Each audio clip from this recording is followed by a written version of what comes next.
En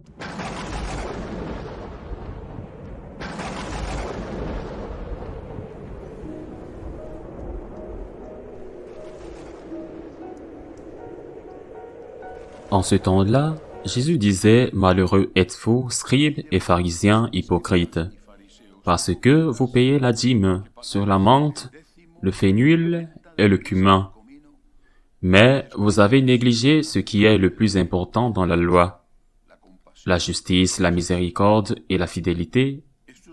Voilà ce qu'il fallait pratiquer sans négliger le reste. Guides aveugles, vous filtrez le moucheron et vous avalez le chameau.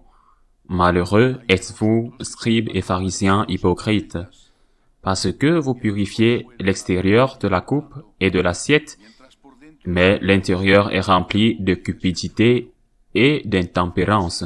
Pharisiens aveugles, purifiez d'abord l'intérieur de la coupe, afin que l'extérieur aussi devienne pur. Acclamons la parole de Dieu.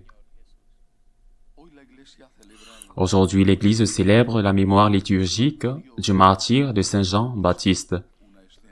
Une scène très connue, même portée au cinéma à plusieurs reprises. La danse de Salomé en chantant Hérode et le forçant à tenir sa promesse de lui donner tout ce qu'elle voulait et demandant pour faire plaisir à sa mère la tête de Jean.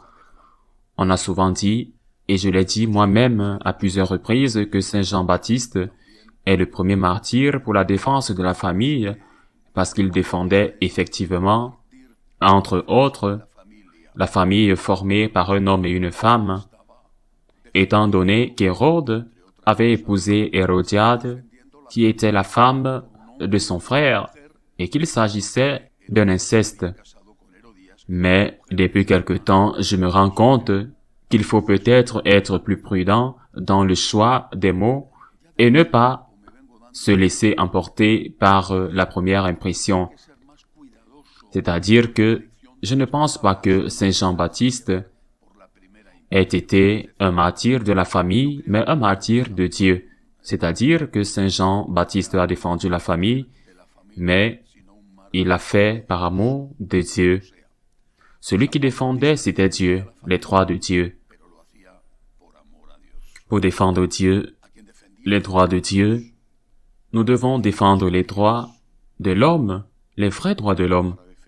Nous devons défendre la vie, de la conception naturelle à la mort naturelle. Nous devons défendre le droit des parents à être des décideurs ultimes. Les décideurs ultimes, les décideurs les plus importants dans l'éducation de leurs enfants et non l'État. Nous devons défendre la famille. Il y a un certain nombre de principes non négociables, comme Benoît XVI les a appelés dans son célèbre discours aux parlementaires de l'Union européenne. Il y a une série de principes non négociables que nous devons défendre. Mais nous ne devons jamais oublier que nous devons tous les défendre pour l'amour de Dieu. Si nous enlevons la racine, même en défendant les principes non négociables, en luttant contre l'avortement, contre l'euthanasie, contre l'idéologie du genre, etc., et peut-être n'y a-t-il pas beaucoup de différence entre ceux qui consacrent leur vie à la défense des pauvres et ceux qui consacrent leur vie à la lutte contre l'avortement. Ah, mais certains sont de gauche et d'autres de droite. Non, nous devons tous consacrer notre vie à Dieu, notre Seigneur, à celui qui est notre Rédempteur, qui est celui qui nous a sauvés. Notre vie doit être entièrement consacrée à Dieu, et par amour de Dieu, nous ne devons jamais l'oublier, car c'est là la véritable charité qui a pour premier objectif d'aimer Dieu. Par amour de Dieu, nous défendons la vie. Et par amour de Dieu également, nous soutenons ceux qui souffrent.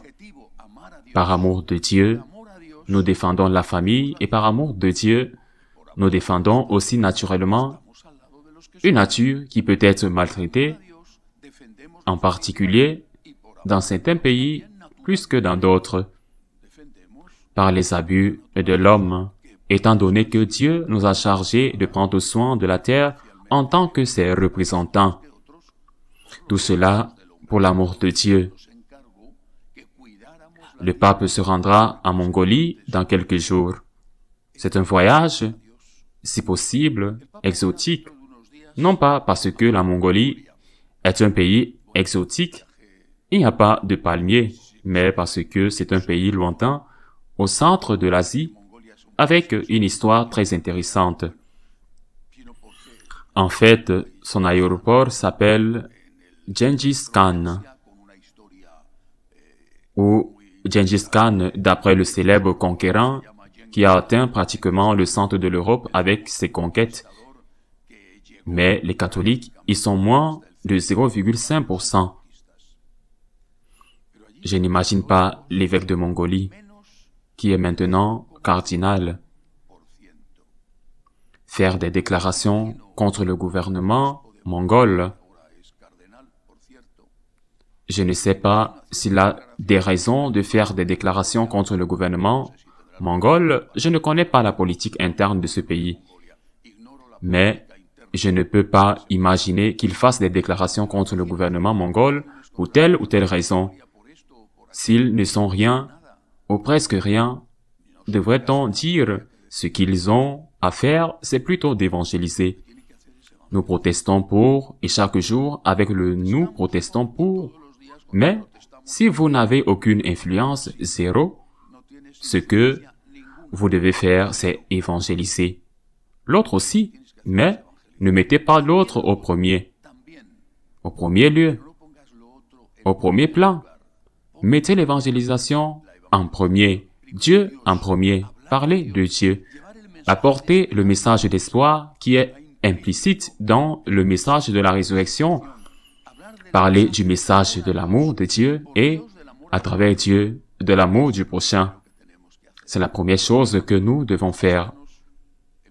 Lorsque les premiers chrétiens ont commencé, non seulement dans la Rome des catacombes, mais avant, lorsque Paul pouvait encore écrire librement et qu'il a écrit ces merveilleuses lettres, les lettres aux Corinthiens, aux Thessaloniciens, aux Philippiens, une magnifique définition de la divinité du Christ.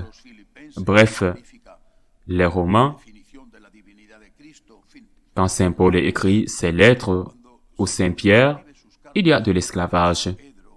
C'était la chose la plus courante.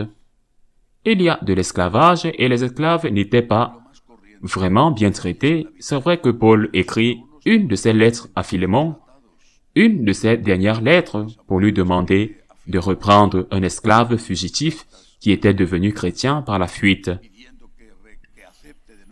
Paul ne se lance pas dans une diatribe contre l'esclavage. Il n'écrit pas une lettre à l'empereur.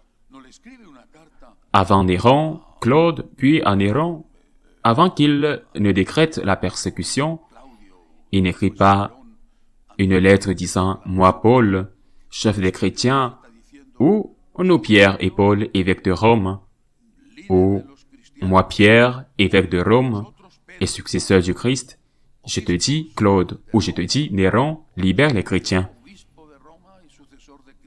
Je ne sais pas si cela ne leur a pas traversé l'esprit, si le Saint-Esprit ne l'a pas ressuscité, ou qu'ils ont eu l'impression que ce n'était pas la bonne chose à faire à l'époque. Mais qui étaient-ils? Ils étaient, je ne dis pas un rien, mais d'un point de vue sociopolitique, ils étaient un rien. Ils étaient la graine d'un nouveau monde. La graine d'un nouveau monde. Nous devons évangéliser. Nous devons parler de Dieu. Nous devons parler à Dieu et c'est la première chose que nous devons faire. Aimer Dieu, le reste doit venir, mais il doit venir en plus. Nous ne pouvons pas faire de quoi que ce soit la première chose dans notre vie Parce que la seule chose qui doit venir en premier dans notre vie n'est pas quelque chose, mais quelqu'un. Et ce quelqu'un est Dieu, notre Seigneur, notre Rédempteur. Ainsi soit-il.